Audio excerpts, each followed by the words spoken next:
दाउ खौवा गाबबाय गोदान बोसोर बैसागु बोथोरखौ फिन बरायफिनबाय। बेबादिनो गोदान बोसोर बैसागु बोथोरखौ लानानै जुगामि प्रडाक्शननि बेनाराव लानानै फैदों गोदान बैसागु मेथाइनि भिडिअ'। सरजित सिंह बर' आरो नितामनि बर'नि देंखो होनायाव जुगामि प्रडाक्शन बेनाराव फैनो गोनां मेथाइनि भिडिअ'नि शुटिंआ मैयानिफ्राय जागायबाय।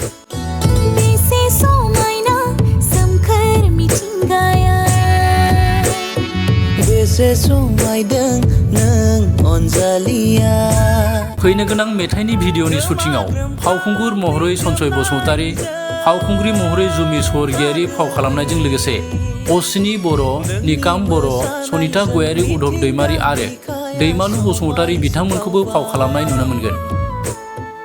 जुगामि प्रडाक्शन बेनाराव प्रडिउसार करिय'ग्राफार महरै माइकेल बसुमतारी, केमेरामेन कुमार बर' बिथांमोननि नाजानायजों दिहुननो लानाय बैसागु मेथाइनि भिडिअ'खौ रायजो राजाफोरनिफ्राय गोबां अनसायनाय मोनगोनखौ हास्थायो।